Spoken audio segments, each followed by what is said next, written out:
noches, saludo con gran cariño al auditorio de Telefórmula, por supuesto, también a quienes siguen a través de la radio y plataformas de internet. Ya es viernes, creíamos que no llegaría nunca, estamos llegando al fin de septiembre y bueno, pues aquí en México tenemos unas tardes espléndidas, mientras en Nueva York se está cayendo el cielo, está lloviendo como los buenos días de finales de agosto y septiembre. En México una cantidad de lluvia impresionante. Bueno, muchos temas el día de hoy. Hacienda recorta el subsidio a las gasolinas, ya estaban caras, van a subir más a partir de mañana. La canciller Alicia Bárcena participó en el diálogo económico de alto nivel con la secretaria Buenrostro por la parte norteamericana. Estuvieron Gina Raimondo, Anthony Blinken y Catherine Tai. Se habla pues de la necesidad de avanzar, reconocer que ambos países dependen el uno del otro. El jueves tendremos la visita del propio Blinken, a quien vemos en pantalla, con el secretario Mayorkas y el procurador Garland. Vamos a tener la reunión de alto nivel, en este caso en materia de seguridad. La canciller inició una visita de trabajo por Chicago. En otros temas, el presidente López Obrador va a tener reunión con Blinken, lo va a recibir antes de que despache con su contraparte, en este caso con el gobierno a nivel ministerial. El grupo de la ONU sobre detención arbitraria concluyó su visita a México.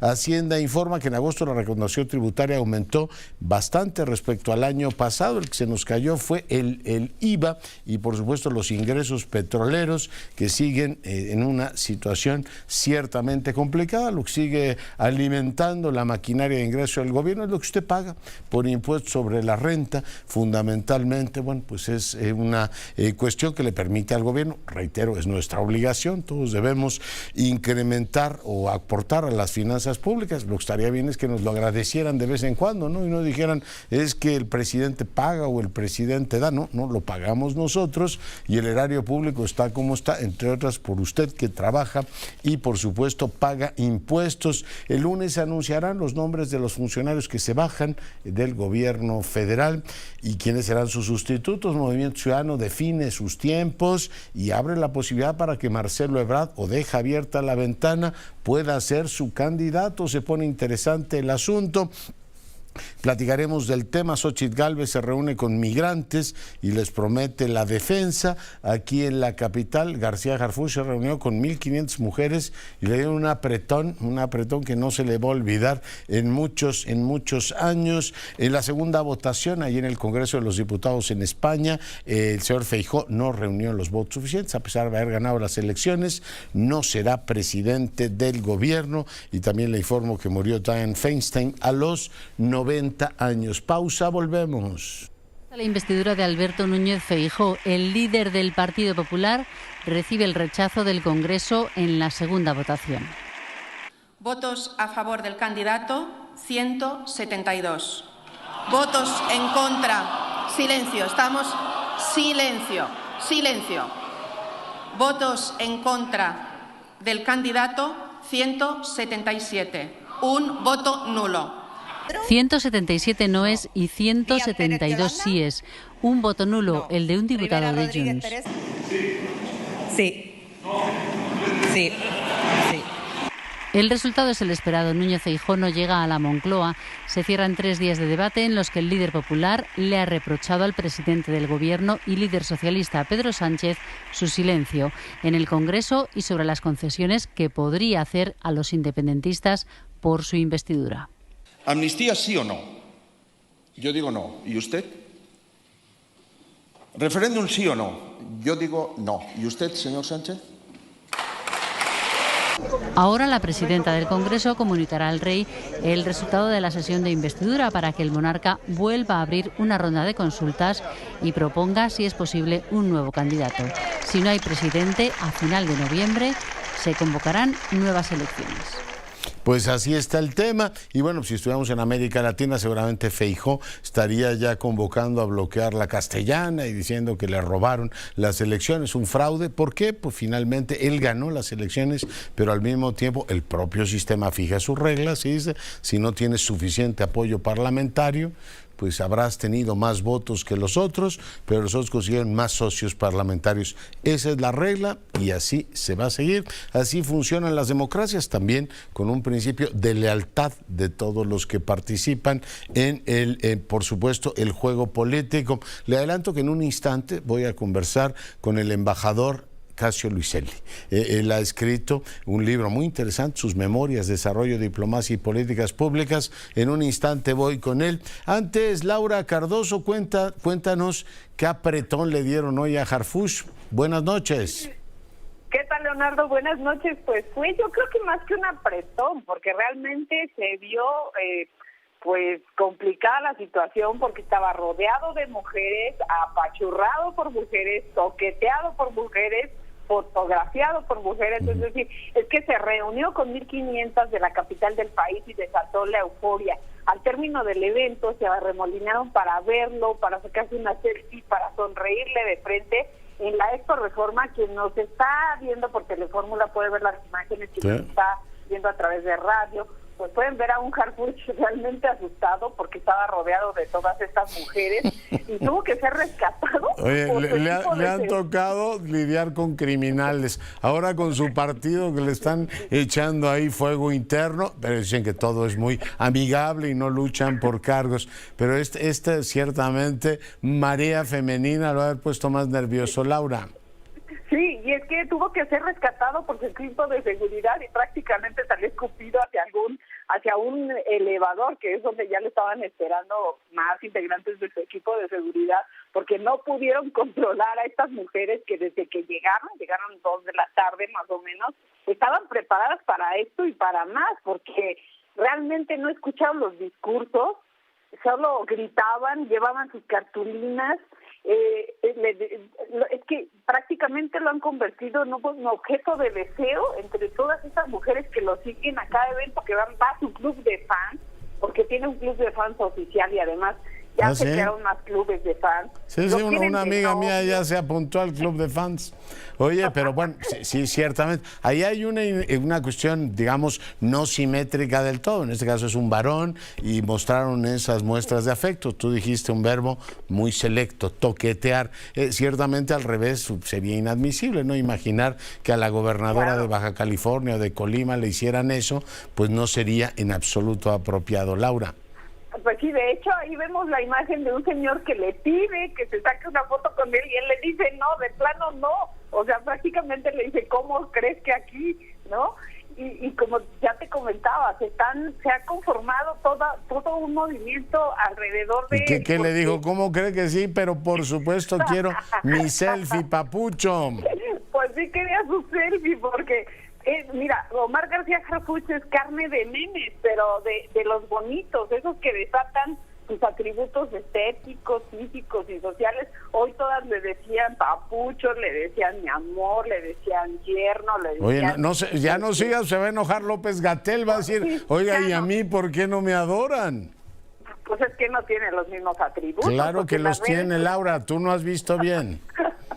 No, ya vi bien. Oye, y es que, mira, te voy a decir, se han creado grupos de fans, le siguen en sus eventos, le llevan mantas para manifestarle cariño y algo más, porque además lo identifican ya como el Batman de la capital. Recordemos que Jesús creo que fue Sesma, sí, el que lo llamó el Batman de la capital. Entonces es el caballero de la noche, hacen dibujitos, corazoncitos, le dibujan la batiseñal y le dicen, la Ciudad de México te necesita. Miles de mujeres todos los días pulsan en el corazón de Instagram, de Facebook, de X, de TikTok y de Threads por él. Y es que lo culpan a su cautivadora sonrisa, porque así le dicen, y a su físico espectacular de todas esas pasiones que ha desatado. Madre mía. El superhéroe, ya es el inesperado sex symbol de la política capitalina. Oye, vino al estudio aquí hace 2 días y yo no me hice una selfie, fíjate lo que son las cosas. Pero bueno, estuvo en cadena nacional. Así es, y así son las mujeres que siguen a Harfuch, ex jefes de la policía capitalina y que ahora ya lo quieren como jefe de gobierno, y es que congenia a la perfección con el sector que muestra ya su empoderamiento y todo el jale en estos eventos de Omar García Harfuch. Ahí se compromete a trabajar para consolidar una política de seguridad y que la Ciudad de México sea una ciudad de derechos donde las mujeres se sientan seguras. Bueno, ya les pues, prometió seguridad. Ciertamente no es artificial, pues es guapo el hombre y se nota en público y también discretamente muchas mujeres lo dicen. Pero bueno, mi querida Laura, muchas gracias. Te mando un abrazo, buen fin de semana, besos para todos. Y ahí están los empujones ahí con García Harfuch. Rocío Galván, vamos ahora al otro tema, esta situación tensa que hay en las fronteras de nuestro país. Buenas noches. Hola Leonardo, te saludo con gusto. Te informo que un grupo de migrantes fueron atacados por hombres armados, esto en la orilla del Cerro Cuchumá, en el municipio de Tecate, Baja California. De acuerdo con el comunicado del Instituto Nacional de Migración, ellos encontraron primero a 11 migrantes, entre ellos 2 mujeres que estaban lesionadas por arma de fuego, después a uno más que también estaba lesionado y más adelante encontraron a 2 migrantes muertos. El Instituto Nacional de Migración dijo que son mexicanos y bueno, los 3 lesionados, el hombre y las 2 mujeres, fueron llevados a hospitales. Decirte que en esta situación esta zona se ha vuelto muy peligrosa debido a que en esta parte han sido asesinados en 2 meses otros 12 migrantes, 7 de ellos de origen extranjero. Entonces, bueno, pues así está la situación con esto y bueno, esperamos ahora la información de parte de las autoridades. Lo que sí podemos decir que hasta el propio alcalde de Tecate, Darío Benítez, posteó comentarios respecto a este ataque de bandas, se dice, de traficantes de personas. Es la información, Leonardo. Muchas gracias, Rocío, y muchas felicidades por el reconocimiento que te han hecho. Magda Guardiola, voy contigo a Coahuila, adelante.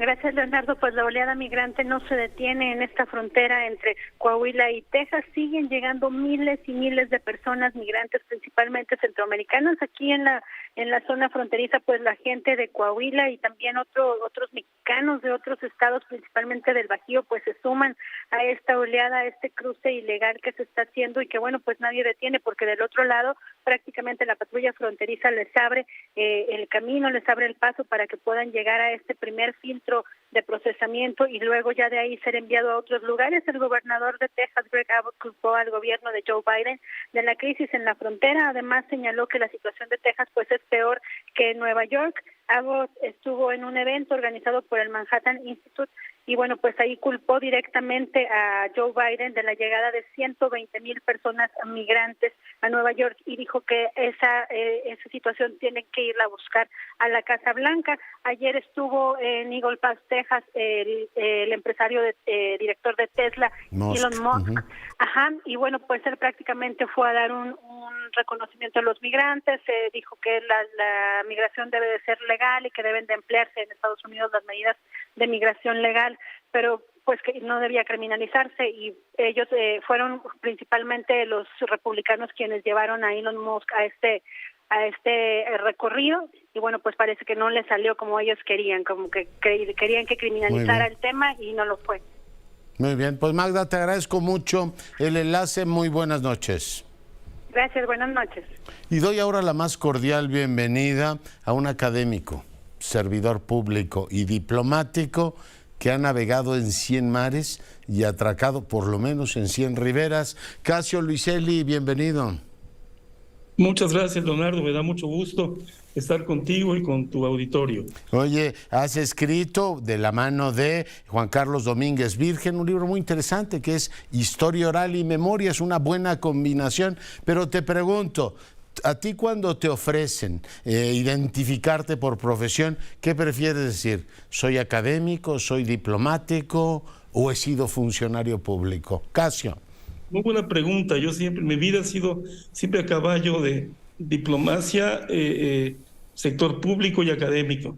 Los académicos, mis amigos, me reprochan siempre que soy demasiado político y mis amigos políticos me reclaman que soy demasiado académico. Y es un poco lo que ha sido mi vida. Soy un funcionario que ha escrito, que investiga, que trabaja la parte académica con comodidad.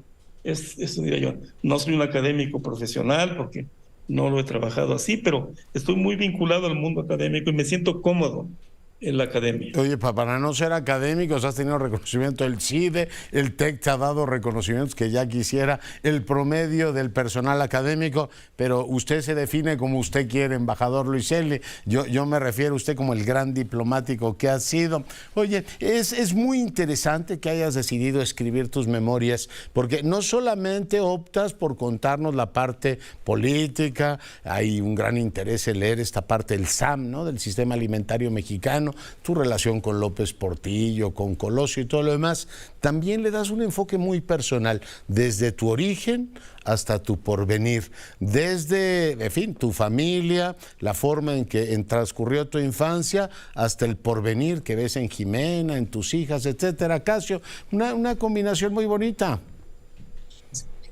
Y yo creo que es una vida plena, vivida intensamente, muy enraizada en las clases medias mexicanas, mucha colonia del Valle, que le tengo mucho cariño a mi colonia de la infancia. A colonia francamente aspiracionista, Luiselli. Así es, los que tuvieron éxito fueron al Pedregal, los que no, pues se quedaron en otros lados, pero yo fui siempre muy colonia del Valle. Y luego relato, no tanto mis cosas personales, trato de minimizar las partes muy personales, porque pues no se trata de soslayar tu vida personal, pero tampoco de exhibir detalles de tu vida emotiva, etcétera, etcétera. Pero Jimena pues ocupa un nicho especial porque es mi compañera de viaje, mi compañera en esta estación de la vida. No, y parte de tu vida, tu identidad, esta, digamos, reafirmación de lo mexicano, que es la doble pertenencia que tienes también por tu origen, Casio. Muy bien dicho, yo creo que tú también me puedes entender. Yo tengo raíces italianas, alemanas, españolas. Ningún abuelo mío nació en México. Entonces yo me tuve que construir mi identidad y me la construí con mucha fuerza. Mis ídolos juveniles eran el Ratón Macías, el Huitlacoche Medel, después fueron los Teen Tops, los Locos del Ritmo. Muy México, muy México. No, y ya te he visto como diplomático, decías, yo soy México, y tu conocimiento boxístico, de paso, te sirvió ahí para relacionarte con algunos presidentes. La parte, digamos, más conocida de tu trayectoria es el sistema alimentario mexicano, que fue, pues, uno de los, digamos, momentos más relevantes como proyecto de política pública y también como enfoque de la administración pública. Casio. Sí, yo creo que sí, yo creo que el SAM me lo pidió el presidente López Portillo, me acuerdo muy bien, un domingo en la noche en Los Pinos, me dijo, no he cumplido con mi promesa de mejorar la alimentación popular mexicana. Y le dije, yo lo voy a hacer, señor presidente, yo me meto en eso. Y me enclavé y me fui a Harvard, me fui a buscar a los mejores académicos con el arrojo que te da la juventud. Y armé un sistema con bastante rigor sistémico, valga la redundancia, donde empezamos a ver desde los acopios, los fertilizantes, las semillas, cómo estaban todos los sistemas integrados para culminar en la transformación agroindustrial y en el consumo alimentario. Y encontramos una cifra que ahí está todavía, fíjate, más o menos 16, 19 millones de mexicanos no acceden a una alimentación completamente satisfactoria. En este país no hay hambre. Tuvimos hambruna, no vamos a soslayarlo. Una terrible hambruna en la Sierra Tarahumara hace unos 20 y tantos años, donde aviones del ejército tenían que pasar y aventar comida. Pero en general no hay una hambruna. El país tiene, la gente en situación de pobreza, que es mucha, tiene una ingesta alimentaria insuficiente, digámoslo así. Y la gente de clase media, la gente urbana, que es mayoría, tiene una dieta muy mala, Leonardo. Demasiadas calorías, demasiados dulces, etcétera, etcétera. Entonces nuestras dietas son muy imperfectas, dejan mucho. Sí. Sí, pero los promedios, México ya está suficiencia, no tiene una carencia, como mucha gente suele pensar, porque el estado de ánimo es negativo. México ha dado pasos grandes hacia adelante. Sí, sí los ha dado cuando uno ve efectivamente los cambios de las últimas décadas. López Portillo, aparece una y otra vez en tu obra, aparece incluso la relación con José Ramón López Portillo, un personaje muy notable, pero tú dices que al final de tu vida hablaban fundamentalmente de Shakespeare, y yo pienso en un José López Portillo que fue un poderosísimo presidente de este país, más era muy carismático, ¿no? Muy querido, era un gran orador. Ahora que decía que le daban apretones a Omar García Harfuch, era un hombre también con mucho éxito entre las mujeres, ¿no? Gustaba mucho López Portillo en aquel momento, pero es un personaje que recuerda al Rey Lear, es un personaje de tragedia, de shakespeariana. ¿La historia lo ha tratado correctamente, Casio? Yo creo que no, yo creo que la historia no lo ha tratado correctamente, creo que lo hará en su momento, porque hay logros importantes con don José. Yo le debo mucha lealtad y mucho cariño, y recuerdo momentos con él muy interesantes, cuando, por ejemplo, en La Habana, con Fidel Castro al lado, dio un discurso que, pero la multitud lo alababa, y cómo tuvo el valor de decirle a los sandinistas, muchachos, porque los llamaba muchachos, si los tocan a ustedes, estaba un telegrama a los Estados Unidos, nos tocan a nosotros. En fin, tenía esos gestos fuertes de personalidad que a mí en ese momento me cautivaban, me gustaban mucho. En lo personal era un hombre muy afectuoso, muy culto, y al final de la vida fue triste porque lo vi en su silla de ruedas, muy venido a menos, y la conversación sí se iba a Shakespeare. La verdad que hablábamos de Ricardo III, que es un monstruo del poder, hablamos del rey Lear y el amor de sus hijas. Él tiene hijas que lo quisieron mucho, como yo las tengo, y entonces el diálogo se metamorfoseó, Leonardo. Fue un diálogo muy rico, muy agradable, hasta que lo vi poco a poco apagarse. Mantuvo siempre su relación de amistad con Echeverría, nunca... A pesar de todos los pesares. A pesar, me acuerdo de ese editorial que su primo hermano, difícil personaje, Julio Scherer, le permitió. Y el editorial en Excelsior decía, también tú, Luis, un poco haciendo referencia a Julio César. Oye, hablabas de esa visita a Cuba y veo la foto que, por cierto, forma parte de tu colección con Fidel Castro. Hablabas de Nicaragua. Todo esto, digamos, con la trayectoria de tu vida, Casio, y viendo en retrospectiva, ¿esos sueños de la izquierda se convirtieron en pesadillas? Cuando yo relato lo que hoy ocurre en Nicaragua, lo que hoy ocurre en Cuba, que expulsa más gente de la que atrae. Entonces, toda esa idea yo identifico en tus memorias que has sido un hombre que se ha formado, digamos, en la matriz ideológica de la izquierda. Se han convertido en estatuas de sal, Casio.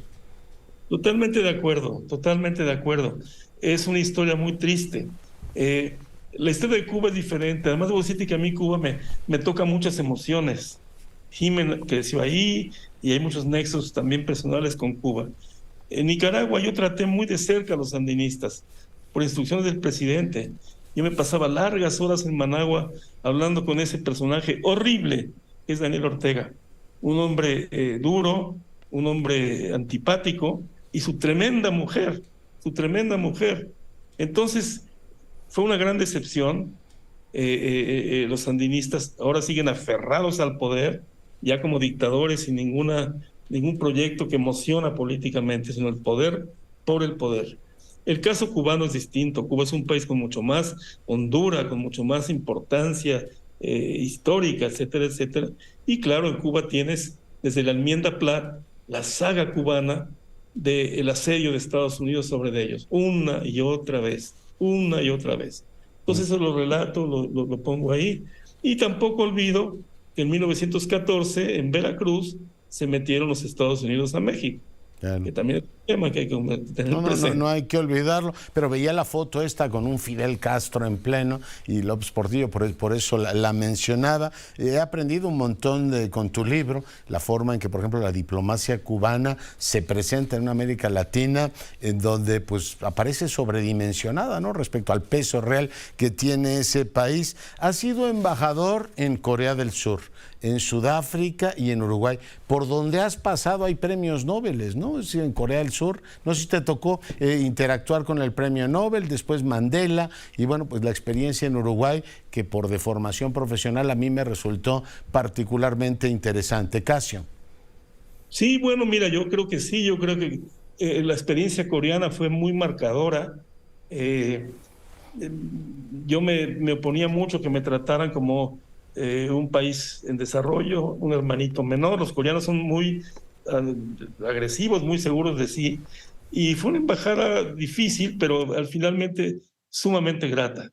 Me tocó, por estar de terco, traer al presidente de Corea su primer viaje a América Latina y a México, no TU, y eso fue un hito en las relaciones entre Corea y América Latina. De Corea traigo grandes recuerdos y grandes lecciones. Un país con la superficie de Oaxaca, pero con 50 millones de habitantes, 0 recursos naturales, que pasó de ser pobrísimo, Leonardo. Yeah. Después de la devastadora guerra de Corea. Del 50, ¿no? ¿De cuándo es la guerra de Corea? 50-53. Morían de hambre. No había nada en Corea, hierbas. Y construyeron un país próspero, desarrollado, que ya igualó al Japón en ingreso per cápita. Ya. Pues yo, entre las galas que tengo de la vida, es que entré a Seúl, he ido solo una vez, del brazo de Cassio Luiselli, lo cual me resultó tremendamente formativo, igual que la primera vez que visité China lo hice de la mano de Cassio Luiselli. Mucha gente nos hemos beneficiado de tu saber. Sudáfrica, te toca un momento extraordinario, Cassio. Sí, ahí me toca cómo llegué a esa embajada especial. El presidente Salinas, que era mi amigo personal en la juventud, yo lo fui a ver economistas ambos, ¿no? Exactamente, de la Facultad de Economía. Y me dice de repente, de golpe, así si yo me lo esperara, me dice, ¿cómo ves a Mandela? Le dije, pues muy bien, Carlos, me parece un personaje maravilloso. ¿Qué le dijiste? Prometedor, presidente, prometedor. Sí. Y me dice, he pensado que tú abrirías esa embajada estupendamente. ¿Te quieres ir? Un momento tuve un shock porque está lejos, porque no es fácil, pero no dudé mucho y le dije, sí, presidente, acepto con gusto. Tomó el telefonito rojo, le habló el canciller Tello y me dijo, Cassio va a abrir a Sudáfrica. Y fue una maravillosa experiencia.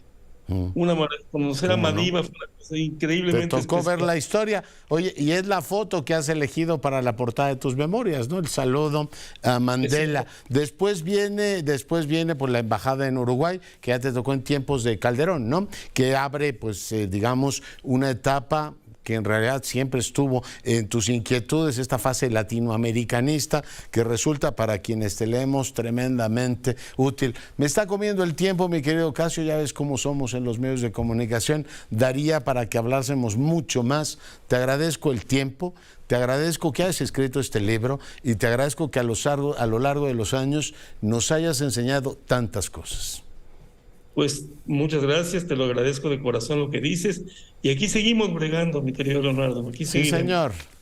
Eso hasta no tengo la menor duda. Aquí está las memorias en forma de historia oral. Tiene mucho mérito la forma en que lo narran Juan Carlos Domínguez Virgen, Cassio Luiselli, Memorias de un embajador, Desarrollo, Diplomacia y Políticas Públicas. Sara Pablo, buenas noches.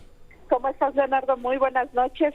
Pues el presidente Andrés Manuel López Obrador hoy contestó desde Palacio Nacional a esta propuesta que hicieron algunos congresistas republicanos, esta iniciativa que fue aprobada en la Cámara Baja con el fin de frenar algunos apoyos para México, $60 millones en proyectos como represalia, porque consideran que falta voluntad del gobierno mexicano para combatir el tráfico de fentanilo. Y bueno, pues el presidente dijo que son ridículos, consideró que mejor deberían atender el problema del consumo en su país y elaborar un plan de apoyo para América Latina y el Caribe con el fin de atender las causas de la migración.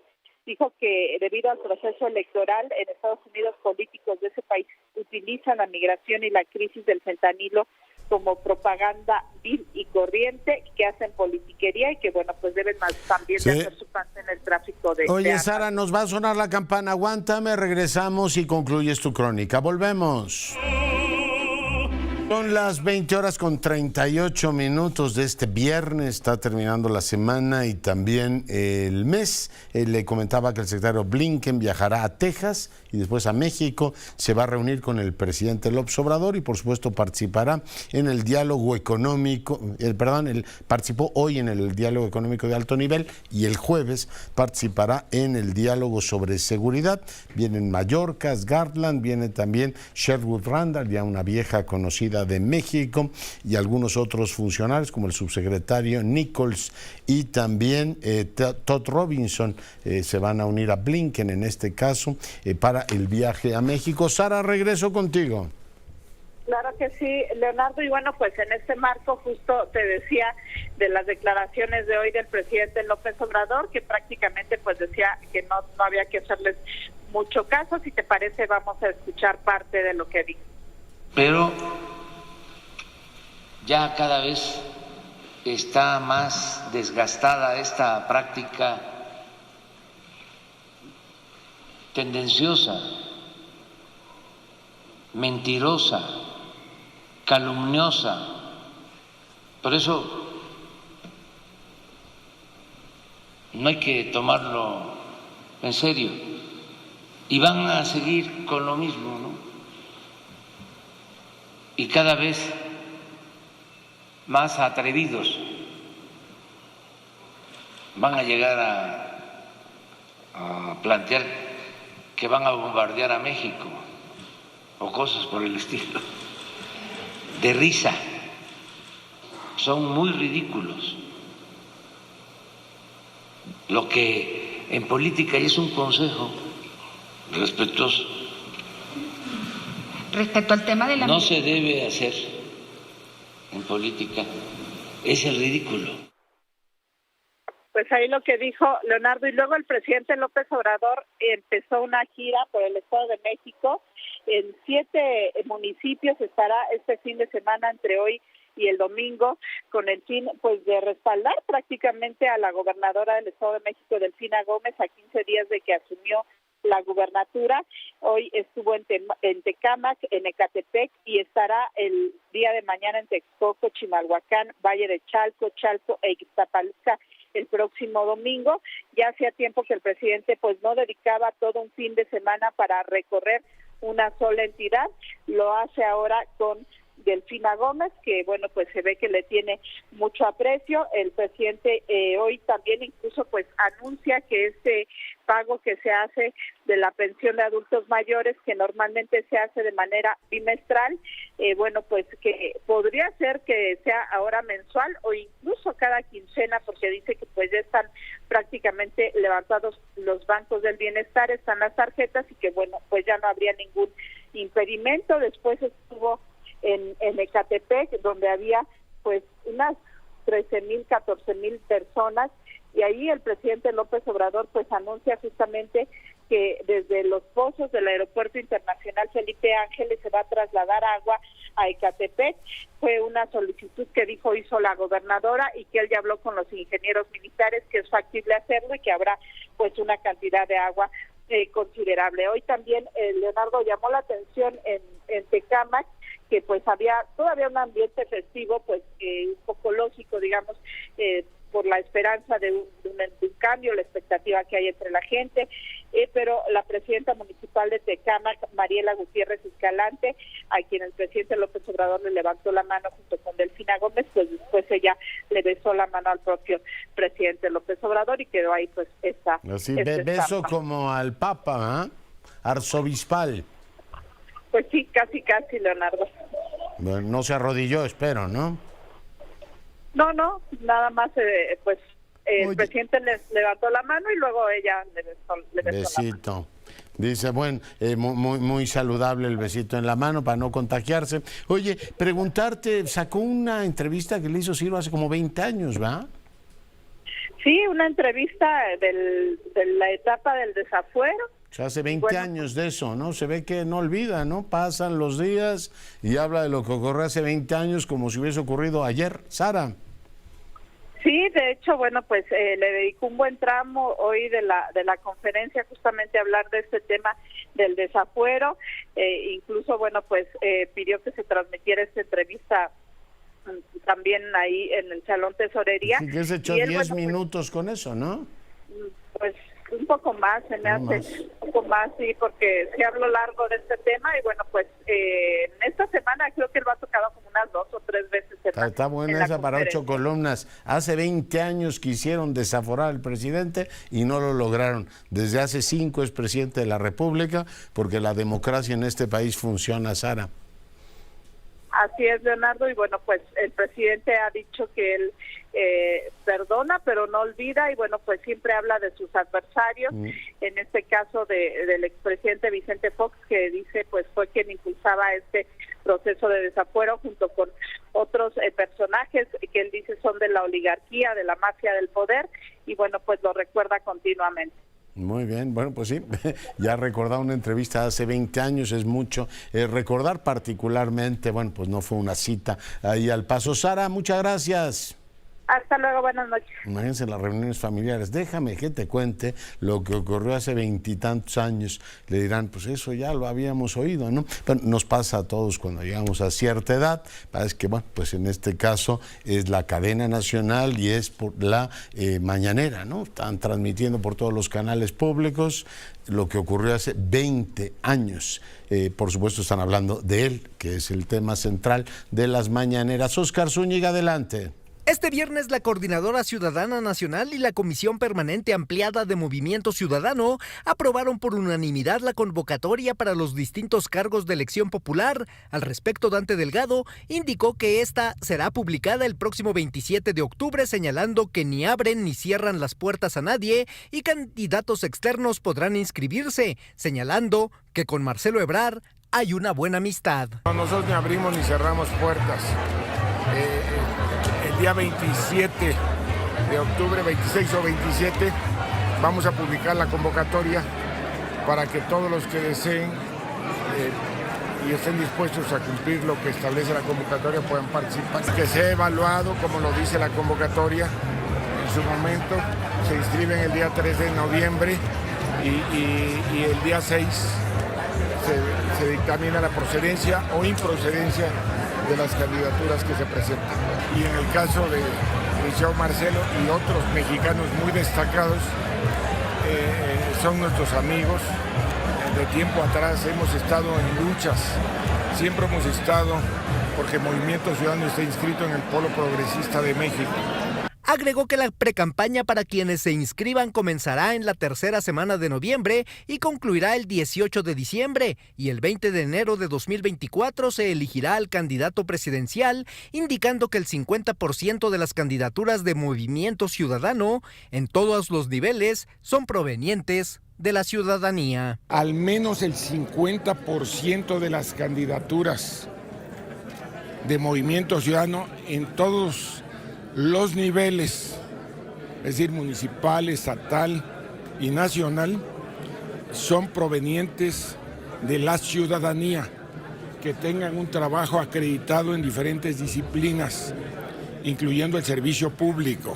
Cabe señalar que el periodo de registro de personas precandidatas a la presidencia de la República será el 3 de noviembre, el de las senadurías y diputaciones estará comprendido del 4 al 1 de noviembre de 2023 y el periodo de precampaña estará comprendido del 20 de noviembre de 2023 al 18 de enero del 2024. Con imágenes de Ricardo Rodríguez, Óscar Zúñiga, Grupo Fórmula.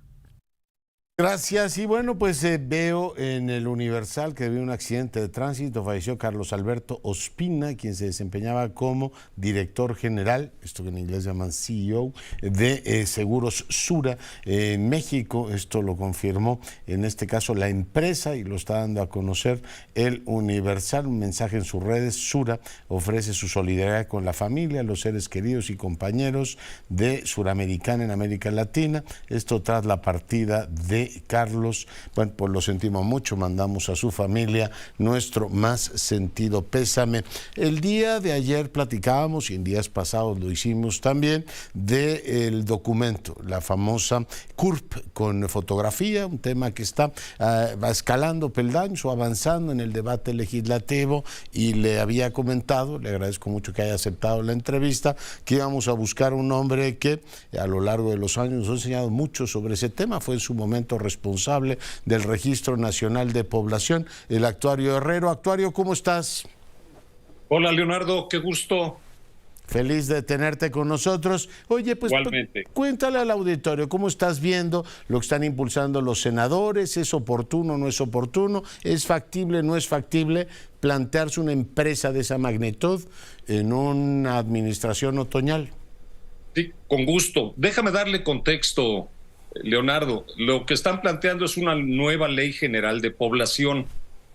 Tuvimos la ley en 1947, pasaron 27 años. Esa ley del 47 era una ley poblacionista. En 74 surge una nueva ley, 27 años después, que lo que hace es contener el crecimiento, y resulta que pasan 49 años para que vuelva a surgir la idea de una nueva ley general de población.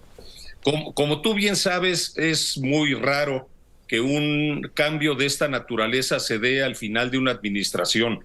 Normalmente esto tiene que ver con todas las áreas del Poder Ejecutivo, y por lo tanto es fundamental que se consideren los planes y programas de todas las áreas de del Poder Ejecutivo para poder llevar a cabo una modificación a la Ley General de Población. Sí es necesaria una nueva Ley General de Población, por supuesto. Esta es otra sociedad. La parte demográfica del país es otra. Pasamos a la última etapa de la transición demográfica. Tenemos variantes brutales tanto en la parte de natalidad, de mortalidad, que complementan lo que es el crecimiento natural, pero sobre todo tenemos cambios muy importantes en lo que es crecimiento social, es decir, la inmigración y la emigración, con una serie de variables. Por ejemplo, los comportamientos a nivel de unidades familiares. Hoy en día el 33% de los jefes de familia son jefas de familia. Ese es un cambio fundamental. Problemas muy serios de salud. Teníamos una esperanza de vida de 75 años y después de la pandemia y de estos años la esperanza de vida cambió. Curiosamente, la iniciativa de ley, que por cierto es de la senadora Sánchez Cordero, ¿no? Sánchez Cordero, esa iniciativa está incorporada en el Senado en marzo de este año, ¿sí? Y cuando uno revisa esta propuesta de nueva ley, todo lo que argumenta es muy interesante, es digno de ser tomado en cuenta hasta llegar al último capítulo. Y al llegar al último capítulo, y perdón que me haya extendido tanto, Leonardo, muy útil, Actuario. En el último capítulo, entonces saca la necesidad de hacer una CURP con foto, que va a ser de utilidad para todos el sector público, o sea, una cosa que no tiene el menor sentido. Cuando creamos la credencial para votar con fotografía, a nivel de la Contraloría de la Federación se hizo una reunión formal y se celebraron convenios de todas aquellas instancias que generan un medio de identificación, y se llegó al acuerdo de que la credencial per se era la credencial para votar con fotografía, misma que está en las manos de un órgano autónomo, ¿sí? Y que en casi 30 años de haberse generado no ha generado tampoco, perdón por repetir, ningún problema. Cuando el gobierno ha tenido... Al contrario, ha sido una fuente de certeza, Actuario. Así es, sí, totalmente. Pero déjame decirte, los usos que en algún momento se le podría dar, vamos a decirlo, en donde se inscribe esta nueva idea de una CURP con fotografía, que es gobernación, esos usos, el mismo Registro Federal de Electores del INE se los presta a nivel individual. ¿sí? Personas desaparecidas, identificación de personas fallecidas, etcétera, etcétera. Hay un convenio y esa información es útil para que sirva a reconocer estos problemas, ¿no? Entonces, yo no le veo ningún sentido más que el que ocurre cada vez con cada una de las administraciones. Por alguna razón hay un interés particular por tener el control de la información. En el último capítulo dice que buenamente cuando esté esta CURP con fotografía, le darán la información al Instituto Nacional Electoral para que fabrique las listas nominales. Bueno, pues ahí sí ya nos fuimos 30 y tantos años para atrás, ¿no? Yo creo que no sirve esto, ahí hay una cosa inercial. En el Plan Nacional de Desarrollo, ya no me acuerdo si en el que se aprobó o el que el presidente, ¿te acuerdas que destruyó un Plan Nacional de Desarrollo y puso otro? Se planteaba esto como una prioridad, pero desmantelaron de tal manera Gobernación, todas sus funciones, y bueno, pues como tú dices, la historia ha venido dándole al Registro Nacional de Electores esta centralidad que pues hoy por hoy hace que esto haya dejado de ser para el propio gobierno federal una prioridad, ¿no? El propio gobierno nos identifica con el INE, ¿no? Mira, otra cosa que, bueno, a mí me hace curiosa, no hay ningún presupuesto que yo sepa para generar este instrumento que es de altísimo costo. Claro. Y entonces, ¿qué es lo que van a hacer? Van a empezar en el 2024. Yo no veo más que otra intención. Desafortunadamente el resto de la propuesta de la nueva Ley General de Población no es malo. Considera que vivimos en una nueva sociedad, considera que somos un país que está en la etapa del bono demográfico, es decir, que tenemos el mayor número de jóvenes con respecto a niños y a adultos mayores, pero que estamos en un proceso de envejecimiento, que cada uno de los datos demográficos que genera el INEGI y los que genera CONAPO sirven muchísimo para casi todas las áreas de la administración pública, para sus planes y programas. Eso es lo que hay que hacer, ahí es en donde hay que trabajar. No tiene ningún sentido esta cédula de identidad. Muy bien, pues Actuario, no sabes cuánto nos has ayudado a entender este debate que se había dado solamente en el margen, y tú nos has dado una amplitud, has abierto la cancha como si fueras un medio de contención extraordinario. Algo sabía yo de eso. Te mando un abrazo, Actuario. Un abrazo, Leonardo. Gracias. Que estés bien. De Juan Manuel Herrero, que también fue en su momento un gran futbolista. Para terminar, le comento, Martí Batres, el jefe de gobierno de esta capital, anunció que la línea 1 del metro en el tramo Pantitlán-Isabel la Católica va a ser reabierto en un mes. Bueno, eso dice el jefe de gobierno, ojalá así ocurra. Por otro lado, nos mantenemos pendientes de lo que ocurre en Estados Unidos. Ya nos decía Celia hace un ratito, mañana es el día clave para el tema del presupuesto. Joe Biden advirtió que va a vetar, en este caso, una iniciativa de los republicanos para evitar el cierre del gobierno por el tema de los fondos. Así es que con todo eso en la mira, y por supuesto todo lo que ocurre en el país, nuestros compañeros aquí en Grupo Fórmula, pendientes de informarle de todos los detalles. Sigue nuestras frecuencias, disfrute el fin de semana y sea rabiosamente feliz. Se lo merece.